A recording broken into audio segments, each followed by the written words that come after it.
Hai semuanya, perkenalin nama saya Gama Reza Ramadan dengan NPM 2211031090 dari jurusan S1 Akuntansi.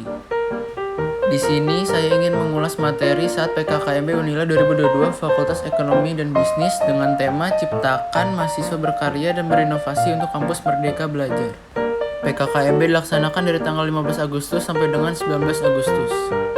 Di hari pertama, tanggal 15 Agustus, menjelaskan materi tentang peran Kepolisian Republik Indonesia dalam memberantas kejahatan digital dan mengenai Undang-Undang ITE yang disampaikan oleh Bapak Yusrandi Yusrin SIK M Medcom.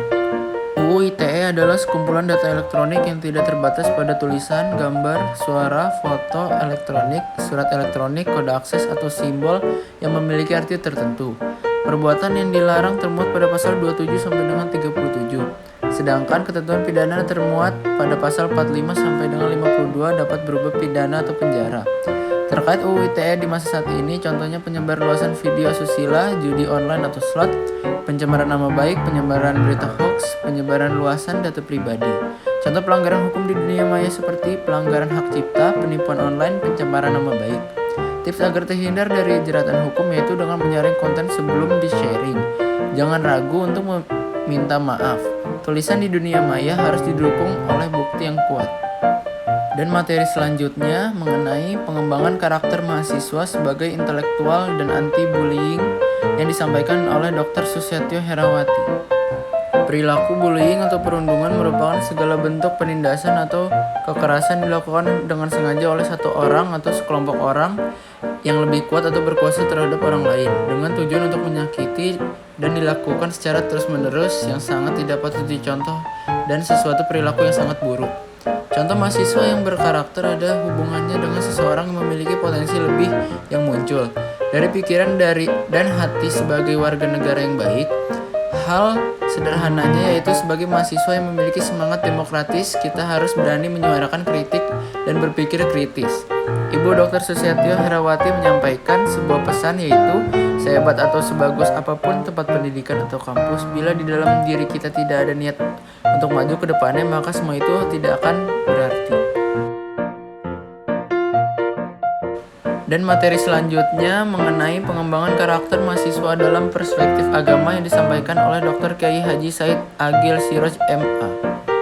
Kita harus bangga dan bersyukur menjadi Muslim Indonesia atau Muslim Nusantara. Kenapa? Karena sejak dulu sampai sekarang kita mempunyai dua prinsip-prinsip yang kokoh yang tidak pernah pudar, ciri khas dari umat Islam Nusantara. Kalau kita agak mundur secara agama kita ke belakang, ketika abad ke-19 sistem kekhalifah, katanya sebenarnya kerajaan khalifah itu hanya 4 orang. Sayyidina Abu Bakar, Sayyidina Umar, Sayyidina Utsman, Sayyidina Ali. Setelah itu kerajaan daerah jadi yang baik. Turki yang berpusat di Turki, potongan seseorang yang lagi sakit parah. Kenapa? Karena wilayah-wilayah yang kami oleh khalifah atau Raja Ottoman tidak berdaya, tidak mampu menyelamatkan wilayah-wilayah Islam yang sangat luas itu. Dengan mengadakan perlawanan atau pembelaan tidak mampu, sehingga yang tidak dijajah hanya Turki. Yang terjadi Inggris dan Mesir dijajah yang di timur. Di hari kedua tanggal 16 Agustus menjelaskan materi tentang Merdeka Belajar Kampus Merdeka atau MBKM yang disampaikan oleh Profesor Heriandi SHMS.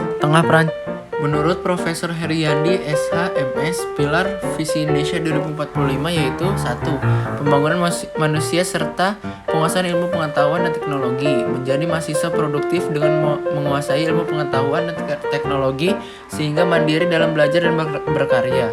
2. Pembangunan ekonomi berkelanjutan. 3. Pemerataan pembangunan. Semua ini tidak terlepas dari tantangan yaitu 1. Industri 4.0, 2. Globalisasi, 3. Bonus demografi. Materi selanjutnya mengenai kesadaran lingkungan hidup, manajemen risiko, dan kampus sehat yang disampaikan oleh Profesor Dr. Asep Sukohar S.Ket M.Kes. Permasalahan lingkungan hidup yang ada di Indonesia serta dunia dibagi menjadi 3 bagian yaitu lingkungan alam, lingkungan buatan, dan lingkungan sosial. Pengelolaan lingkungan hidup untuk menjaga kelestarian bumi seperti dengan melakukan 3 3R, reduce, reuse, recycle, mengelola sampah, waspada pemanasan global, dan menjaga kelestarian SDA. Dan materi selanjutnya mengenai etika dan norma kehidupan kampus yang disampaikan oleh Profesor Dr. Yulianto, MSI. Tujuan kuliah selain mengejar studi dan nilai IPK yang tinggi yaitu 1. Kemampuan untuk memimpin yang baik. 2. Mengembangkan kemampuan organisasi. 3. Bisa mengeluarkan pendapat, kritik, dan saran. Tipe-tipe mahasiswa antara lain yaitu tipe mahasiswa study oriented. 2. Tipe mahasiswa organization oriented. 3. Tipe mahasiswa study and organization oriented. 4. Mahasiswa yang suka bermain.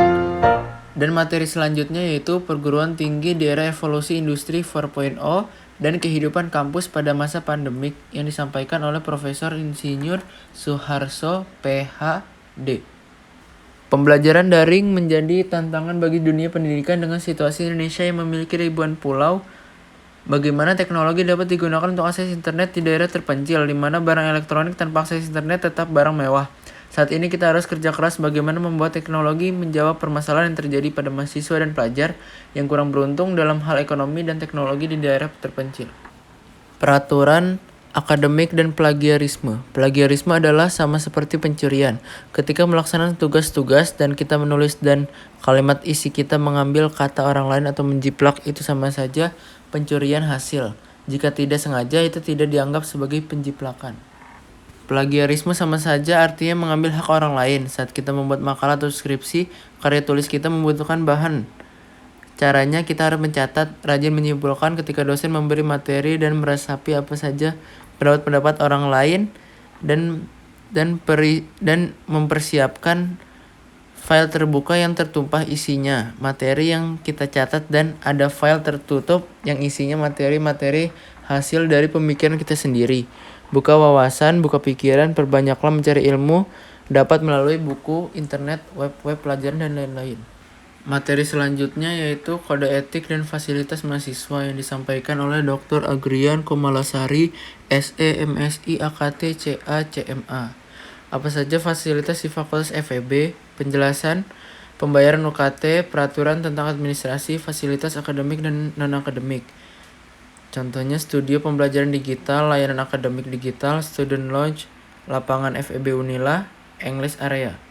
Dan materi selanjutnya yaitu mengenai hak dan kewajiban mahasiswa, kegiatan kemahasiswaan, dan program kreativitas mahasiswa yang disampaikan oleh Bapak Muslimin SE, MSE. Hak mahasiswa, kewajiban mahasiswa, larangan mahasiswa, dan program-program kreativitas mahasiswa seperti kegiatan PKM, PKK, Ormawa. Pengembangan iptek dan inovasi, contohnya integrasi kemampuan organisasi atau UKM sangat dianjurkan dan sebisa mungkin dimulai dari sekarang. Kemampuan kognitif, berpikir kritis, sistematik, lateral. Belajar sepanjang hidup, belajar tidak mengenal waktu, usia, bahkan waktu. Materi selanjutnya yaitu motivasi dan kiat sukses di perguruan tinggi, sistem perkuliahan, dan pembimbing akademik yang disampaikan oleh Dr. Liza Alfia, SE, MSc, AKT, CA. Tujuan kita untuk berkuliah yaitu untuk menggapai cita-cita dan masa depan serta membanggakan orang tua, tekad dan pilihan masing-masing dalam diri kita, karena keinginan hati masing-masing itu perlu matangkan apa sesungguhnya niat kita untuk kuliah. Hari terakhir PKKMB yaitu tanggal 19 Agustus 2022.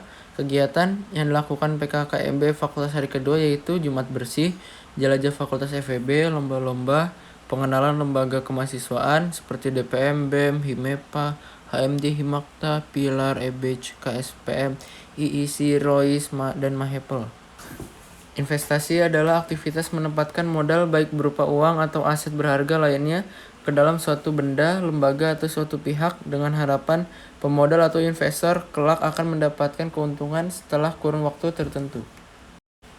Jenis investasi ada berbagai bentuk atau jenis investasi. Beberapa jenis investasi